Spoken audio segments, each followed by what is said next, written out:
Hello everyone, ನಾನು ನಿಮ್ಮ ಸಂದರ್ಶಿನಿ ಸ್ವಾಮಿ. ನಿನಗೆ ನೀ ನನಗೆ ಕಥೆಯ ಮುಂದುವರೆದ ಭಾಗ. ಅದಕ್ಕೂ ಮೊದಲು ನನ್ನ ಕಥೆಗಳು ನಿಮಗೆ ಇಷ್ಟವಾಗಿದ್ದರೆ ತಪ್ಪದೆ ಕಮೆಂಟ್ ಮಾಡಿ, ಲೈಕ್ ಮಾಡಿ, ಶೇರ್ ಮಾಡಿ. ಹಾಗೆ ನನ್ನ ಚಾನಲ್ಗೆ ಹೊಸಬರಿದ್ದರೆ ಸಬ್ಸ್ಕ್ರೈಬ್ ಆಗಿ ಪಕ್ಕದಲ್ಲಿರುವ ಬೆಲ್ ಐಕನ್ನ ಕ್ಲಿಕ್ ಮಾಡಿ. ಇದರಿಂದ ನನ್ನೆಲ್ಲ ಕಥೆಗಳ ನೋಟಿಫಿಕೇಷನ್ ನಿಮಗೆ ಸಿಗುತ್ತೆ. ಸೊ ಬನ್ನಿ, ಕಥೆಯ ಮುಂದುವರೆದ ಭಾಗನ ನೋಡೋಣ. ಎಪಿಸೋಡ್ 155. ಇಂದಿನ ಸಂಚಿಕೆಯಲ್ಲಿ ಅವಳ ಕೊರಳಿಗೆ ತನ್ನ ತುಟಿ ಹೊತ್ತಿದ ಅಗಸ್ತ್ಯ ಇಂದುವಿನ ಪ್ರೀತಿಯಲ್ಲಿ ಇನ್ನೇನು ಕಳೆದೋಗುವ ಸಮಯಕ್ಕೆ ಅಗಸ್ತ್ಯ ತಕ್ಷಣ ಅವಳನ್ನು ಬಿಟ್ಟು ಎದ್ದು ಕೂಗುತ್ತಾನೆ. ಇಂದು ತಕ್ಷಣ ತನ್ನ ಕಣ್ಣು ಬಿಟ್ಟವಳು ಅಗಸ್ತ್ಯ ತನ್ನಿಂದ ದೂರ ಸರಿದಿರೋದನ್ನು ನೋಡಿ ಅವಳು ಕೂಡ ಎದ್ದು ಅವನ ತೋಳಿಗೆ ತಾನು ಹೊರಗಿದ್ಲು. ಅಗಸ್ತ್ಯ ಅವಳನ್ನು ಬೆಳೆಸಿ, ಇಂದು ನಾನು ನಿನ್ನ ಬಳಿ ಸ್ವಲ್ಪ ಮಾತಾಡಬೇಕು ಅಂದ. ಇಂದು ಅಗಸ್ತ್ಯನ ಮುಖ ನೋಡಿ ಹೇಳಿ ಅಂದ್ಲು. ಅಗಸ್ತ್ಯ ಅದು ಎಂದು ಅವಳ ಕಡೆ ತಿರುಗಿ ಅವಳ ಮುಂಗುರುಳು ಸರಿಸಿ, ಸಾರಿ ಇಂದು, ನಾನು ನಿನಗೆ ಇನ್ನೂ ಕೆಲವು ವಿಷಯನ ತಿಳಿಸ್ಬೇಕಿದೆ. ಅದೆಲ್ಲ ನಿನಗೆ ಹೇಳಿದ ಮೇಲೇ ಹೇಗೆ ನೀನು ರಿಯಾಕ್ಟ್ ಆಗ್ತೀಯೋ ನನಗೆ ಗೊತ್ತಿಲ್ಲ. ಬಟ್ ನೀನು ಯಾವಾಗಲೂ ನನ್ನ ಪ್ರೀತಿ ಮಾಡ್ತೀಯ ಅಲ್ವಾ ಅಂದ. ಎಂದು ಕಿರುಗಣ್ಣು ಮಾಡಿ, ಏನು ದಿಲೀಪ್ ವಿಷಯನಾ ಅಂದು. ತಕ್ಷಣ ಅಗಸ್ತ್ಯ ತನ್ನ ನಾಲಿಗೆನೆ ಕಚ್ಚಿ ಕಿರುಗಣ್ಣಲ್ಲಿ ಹುಡುಗಿ ಕಡೆ ನೋಡಿದ್ರೆ ಅವಳು ಉಪ್ಪು ಕಂಟಿಗೆಯೂ ನನಗೆ ಗುರಾಯಿಸ್ತಿದ್ಲು. ಅಗಸ್ತ್ಯ ಸಣ್ಣಗೆ ನಕ್ಕು, ಇಂದು ಅದು ಎಂದು ರಾಗ ಹೇಳಿದ್ರೆ ಇಂದು ಅವನ ಕಿವಿನ ಹಿಂಡಿ ಪಿಂಚ್ ಮಾಡಿದ್ಲು. ಹುಡುಗ, ಹೇ ಬಿಡೆ ಇಂದು, ಇದೇನಿದು ಹೊಸ ವರ್ಷೆ ಅಂದ. ಹಿಂದೂ ಕಣ್ಣನ್ನು ಕಿರಿದಾಗಿಸಿ ಅವನ ಕೆನ್ನೆಗೆ ತನ್ನ ತುಟಿ ಗಟ್ಟಿಯಾಗಿ ಒತ್ತಿ, ಥ್ಯಾಂಕ್ ಯು ಸೋ ಮಚ್. ಅವನು ತುಂಬ ಓವರಾಗಿ ಹಾಡ್ತಿದ್ದ. ನೀವು ಕೊಟ್ಟಿದ್ದೀರಾ ಅಂದರೆ ಸರಿಯಾಗೇ ಬಿದ್ದಿರುತ್ತೆ ಅಂತ ಗೊತ್ತಿದೆ ಎಂದಳು ನಗುತ್ತಾ. ಅವಳ ಈ ರಿಯಾಕ್ಷನ್ ನೋಡಿದ ಅಗಸ್ತ್ಯ ತನ್ನ ಉಬ್ಬೇರಿಸಿ ಇಂದು ಮುಖ ನೋಡಿ, ಏನು ನಿನಗೆ ಕೋಪ ಬರಲಿಲ್ವಾ ಅಂದ ಆಶ್ಚರ್ಯದಲ್ಲಿ. ಇಂದು ಅವನ ಶೋಲ್ಡರ್ಗೆ ಹೊರಗಿ, ಇಲ್ಲ, ನನಗೆ ಹೀಗೆ ಮೈ ಮೇಲೆ ಬಿದ್ದು ಮಾತಾಡೋಕ್ಕೆ ಟ್ರೈ ಮಾಡಿದ್ರೆ ಇಷ್ಟ ಆಗಲ್ಲ. ನನಗೆ ಇಷ್ಟ ಇಲ್ಲ ಅಂದರೆ ಬಿಟ್ಬಿಡಬೇಕು, ಇಲ್ಲ ಅವ್ರಿಗೆ ನಾನೇನಾಗಿ ಬಾರಿಸ್ಬೇಕು ಅನಿಸುತ್ತೆ ಅಂದ್ಲು. ಅಗಸ್ತ್ಯ ಒಮ್ಮೆ ಇಂದೂನೇ ನೋಡ್ತಾ, ಇಂದು ಹಾಗಾದರೆ ನನಗೂ ಬಾರಿಸ್ಬೇಕು ಅನ್ನಿಸ್ತಾ ಅಂದ. ಅಗಸ್ತ್ಯನ ಮಾತು ಕೇಳಿದ ಇಂದು ತನ್ನ ಕಣ್ಣನ್ನು ಸಣ್ಣ ಮಾಡಿ ಅವನನ್ನೇ ನೋಡಿದವಳು ಒಮ್ಮೊಮ್ಮೆ ಎಂದಳು ತಲೆ ತಗ್ಸಿ. ಅಗಸ್ತ್ಯ ಹಾಂ ಎಂದು ಬಾಯಿ ತೆರೆದು, ನನಗೂನಾ ಅಂದ. ಇಂದು ಅವನ ಶೋಲ್ಡರ್ಗೆ ಮುಖ ಮುಚ್ಚಿ, ಯಾಕೆ ನೀವು ಆಗಾಗ ಮಾಡೋ ಚೇಷ್ಟೆಗೆ ಪರ್ಮಿಷನ್ ಕೇಳಿ ಮಾಡ್ತೀರಾ ಅಂದ್ಲು. ಅಗಸ್ತ್ಯ, ಹಾಗಾದರೆ ನಾನು ನಿನ್ನ ಜೊತೆ ಚೇಷ್ಟೆ ಮಾಡಬಾರ್ದಾ? ಯಾಕೆ ನಾನು ನನ್ನ ಹೆಂಡತಿ ಜೊತೆ ನಾನು ಚೇಷ್ಟೆ ಮಾಡಿದೆ, ಇನ್ಯಾರ ಜೊತೆ ನಾನು ಮಾಡಲಿ ಅಂದ. ತಕ್ಷಣ ಇಂದು ಒಮ್ಮೆ ಅಗಸ್ತ್ಯನ ಮುಖ ನೋಡಿ, ಇದ್ದಾಳಲ್ಲ ಕಾವ್ಯ ಅಂದ್ಲು. ತಕ್ಷಣ ಅಗಸ್ತ್ಯನ ಮುಖ ಒಮ್ಮೆಲೆ ಕಪ್ಪಿಟ್ಟಿತು. ಕಾವ್ಯಳ ಹೆಸರು ಕೇಳಿದ ತಕ್ಷಣ ಅದನ್ನು ಗಮನಿಸಿದ ಇಂದು ಸಾರಿ ಎಂದಳು ತನ್ನೆರಡು ಕಿವಿನ ಹಿಡಿದು. ಅಗಸ್ತ್ಯ ತಕ್ಷಣ ಅವಳನ್ನು ತನ್ನ ಮಡಿಲಿಗೆ ಎಳೆದುಕೊಂಡು, ನನ್ನೇ ಹಣಕಿಸ್ತೀಯಾ ಎಂದ ಅವಳನ್ನೇ ನೋಡುತ್ತ. ಇಂದು ತುಸು ಕಣ್ಣು ಓಟ ಕೆಳಗೆ ಮಾಡಿ, ಅದು ಸುಮ್ಮನೆ ತಮಾಷೆ ಮಾಡಿದೆ, ಒಂದು ಸೆಕೆಂಡ್ ಸಾರಿ ಅಂದ್ಲು. ಅಗಸ್ತ್ಯ, ಬರೀ ಸಾರಿ ಯಾರಿಗೆ ಬೇಕು, ಬಡ್ಡಿ ಸಮೇತ ಸಾರಿ ಕೇಳು ಎಂದ. ಇಂದು ಉಪ್ಪು ಕಂಟಿಗೆ ಅರ್ಥ ಆಗದೆ, ಅಂದರೆ ಹೇಗೆ ಎಂದಳು ಅಮಾಯಕವಾಗಿ. ಅಗಸ್ತ್ಯ ಅವಳನ್ನೇ ದಿಟ್ಟಿಸಿ ನೋಡುತ್ತಾ ಅವಳ ಮುಖದ ಬಳಿ ಬಾಗಿ, ಹೀಗೆ ಎಂದು ಅವಳ ತುಟಿಗೆ ತನ್ನ ತುಟಿ ಬೆರೆಸಿದ. ಇಂದು ಕಣ್ಮುಚ್ಚಿ ಅವನ ಮುತ್ತನ್ನು ಸ್ವೀಕಾರ ಮಾಡಿದ್ಲು. ಮುತ್ತಿನ ಜೇನು ಹೊಂಡ ಹುಡುಗ ಅವಳಿಂದ ದೂರಾಗಿ ಇಂದು ಮುಖ ನೋಡಿ, ನೀನು ಹೀಗೆ ಇದ್ದರೆ ನಾನು ತುಂಬ ಕಷ್ಟ ಆಗುತ್ತೆ ಕಣೆ ಹುಡುಗಿ, ನನ್ನಿಂದ ಆದಷ್ಟು ಅಂತರನ ಕಾಪಾಡ್ಕೊ ಎಂದವನ ಕಣ್ಣಿನ ಹೊಳಪಿಗೆ ಇಂದುಗೆ ನಾಚಿಕೆ ಆಯಿತು.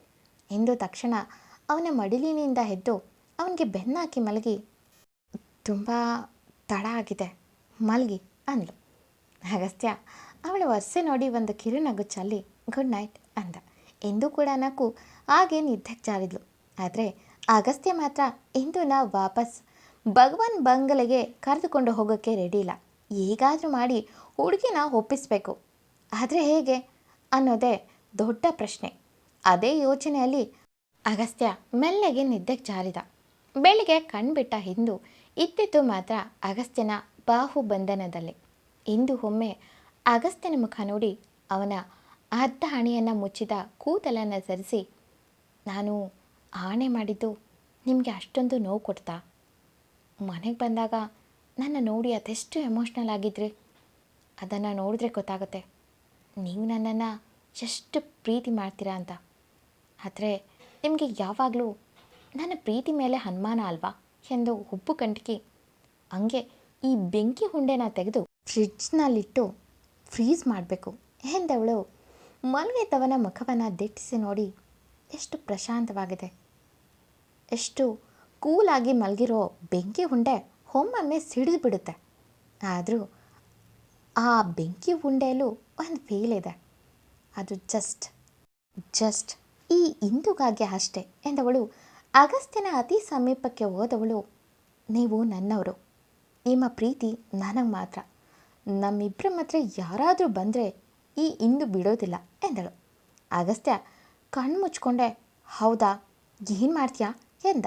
ಕಣ್ಣು ಬಿಡದೆ ಸಣ್ಣದಾಗಿ ಕಿರುನಗೆ ಚೆಲ್ಲಿ ತಕ್ಷಣ ಇಂದು ಹುಬ್ಬೇರಿಸಿ ಎಂದು ಅಲ್ಲಿಂದ ನಾಚಿಕೆಯಲ್ಲಿ ಜಾರ್ಕೊಳ್ಳೋ ಹುಡುಗಿ ಕೈ ಹಿಡಿದು, ಹೇಳು ಏನು ಮಾಡ್ತೀಯಾ ಎಂದ ಕೆಣಕುವ ನೋಟದಲ್ಲಿ. ಇಂದು ಬಿಡಿ, ಅದು ನಾನು ಸ್ನಾನ ಮಾಡಬೇಕು ಎಂದವಳನ್ನು ಬಿಡದಂತೆ ಅವಳನ್ನು ತನಗೆ ಒತ್ತಿಕೊಂಡಂತೆ ತಪ್ಪಿ, ಏನು ಮಾಡ್ತೀಯಾ, ನಿನ್ನ ನೋಡಿದ್ರೆ ಅಷ್ಟು ಕೆಟ್ಟವಳಲ್ಲ ಅನಿಸುತ್ತೆ ಅಂದ. ಇಂದು ಹೋ, ಅದು ನಿಮಗೆ ಮಾತ್ರ ಎಂದವಳು.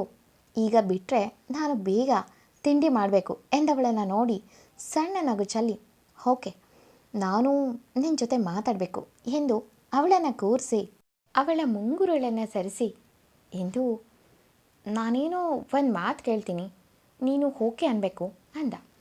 ಇಂದು ತುಸು ಯೋಚಿಸುವಂತೆ ಅವನನ್ನೇ ನೋಡ್ತಾ, ಏನು ಭಗವಾನ್ ಬಂಗಲಿಗೆ ಬರಬೇಡ ಅಂತೀರಾ ಅಲ್ವಾ ಎಂದವಳು ಬ್ಲ್ಯಾಂಕೆಟ್ ಫೋಲ್ಡ್ ಮಾಡೋ ಹುಡುಗಿ ನೋಡ್ದ ಅಗಸ್ತ್ಯ ಶಾಕ್.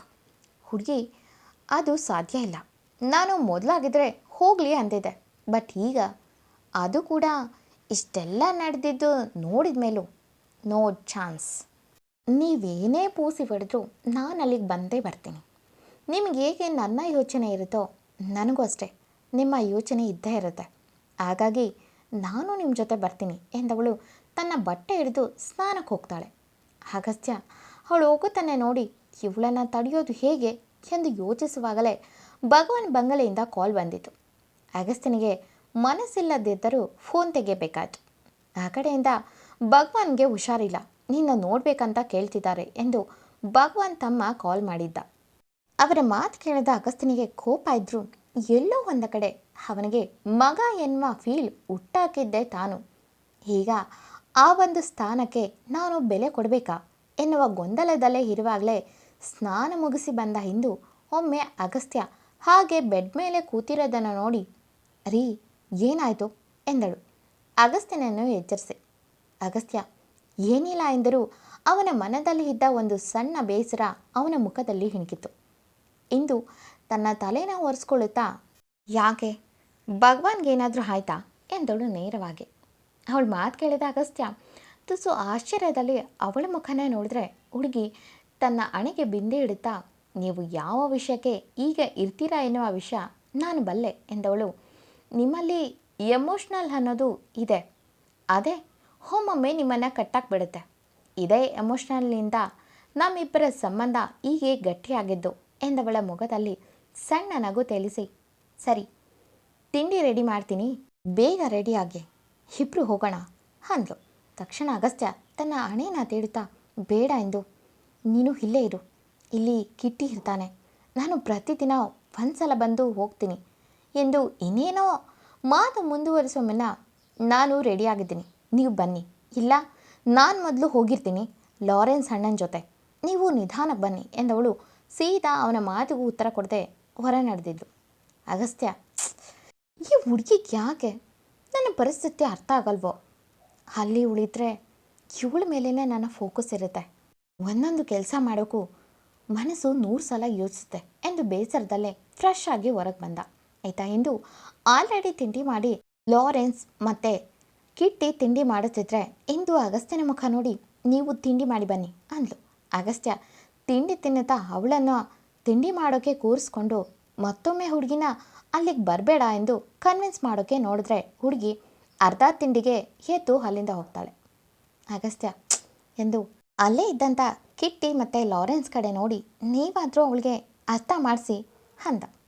ಲಾರೆನ್ಸ್ ಇಂದು ಸರಿಯಾಗಿ ಹೇಳಿದಾಳೆ ನೀನೇ ಎಂದು ಏನೋ ಮಾತು ಮುಂದುವರಿಸೋ ಮುನ್ನ ಅಗಸ್ತ್ಯ ದವಡೆ ಹಲ್ಲು ಉದುರುತ್ತೆ. ಅಲ್ಲಿ ಮುಂದೆ ಏನಾಗುತ್ತೋ ಗೊತ್ತಿಲ್ಲ, ಆ ದಿಲೀಪ್ಗೆ ಬೇರೆ ಹೊಡೆದಿದ್ದೀನಿ ಎಂದ ಕೋಪದಲ್ಲಿ. ಲಾರೆನ್ಸ್ ಸರಿಯಾಗಿ ಮಾಡಿದ್ಯಾ, ಅವನಿಗೆ ಕೋಪ ಜಾಸ್ತಿ. ನಾನೇ ಬಿಡೋಣ ಅಂದ್ಕೊಂಡಿದ್ದೆ, ನನ್ನ ತಂಗಿ ನೋಡಿ ಜಲ್ ಸುರಿಸ್ತಾನೆ ಅಂತ. ಕಿಟ್ಟಿ ಒಮ್ಮೆ ಲಾರೆನ್ಸ್ ಕಡೆ ನೋಡಿ ಬಾಯಿ ಮುಚ್ಚು. ಅಗಸ್ತ್ಯನ ಜಾಗದಲ್ಲಿ ನಿಂತು ನೀನು ನೋಡೋಕ್ಕಾಗಲ್ಲ, ಬಟ್ ನನಗೆ ಅವನ ಪರಿಸ್ಥಿತಿ ಅರ್ಥ ಆಗುತ್ತೆ ಎಂದವನು ಒಮ್ಮೆ ಅಗಸ್ತ್ಯನ ಕಡೆ ನೋಡಿದರೆ ಲಾರೆನ್ಸ್ಗೆ ಅಗಸ್ತ್ಯ ಮತ್ತು ಕಿಟ್ಟಿ ಯಾರು ಎಂದು ತಿಳಿಯದ ಕಾರಣ ಏನಂತ ಪರಿಸ್ಥಿತಿ? ಈ ಫೀಲ್ಡ್ನಲ್ಲಿ ಇರೋರು ಯಾರು ಹೆಂಡತಿ ಮಕ್ಕಳು ಅಂತ ಇಲ್ವೇ ಇಲ್ವಾ? ನೀವಿಬ್ಬರು ಓವರ್ ಆಗಿ ಥಿಂಕ್ ಮಾಡ್ತಿದ್ದೀರಾ. ಈ ವಿಷಯದಲ್ಲಿ ನಾನು ಹಿಂದೂ ಪರ. ನಾನು ಆಲ್ರೆಡಿ ಅಲ್ಲಿಗೆ ಹಿಂದೂನ ಕರ್ಕೊಂಡು ಬರೋದಾಗಿ ಹೇಳಿದ್ದೀನಿ ಎಂದ. ಅಗಸ್ತ್ಯ ತಕ್ಷಣ ದವಡೆ ಬಿಗಿದು ಇವನಿಗೆ ಸರಿಯಾಗಿ ವಿಚಾರಿಸ್ಕೋಬೇಕು ಅಂದ. ಅದೇ ಕಿಟ್ಟಿ ಅಗಸ್ತ್ಯನಿಗೆ ಸಮಾಧಾನ ಮಾಡುವಂತೆ ಪಾಪ ಅವನು ಅದಕ್ಕೆ ಮೇಲಿರೋ ಪ್ರೀತಿಯಿಂದ ಹೇಳ್ತಿದ್ದಾನೆ ಎಂದು ಇದಕ್ಕೆ ಬೇರೆ ಏನಾದರೂ ಮಾಡೋಣ ಎಂದು ಯೋಚಿಸ್ದ.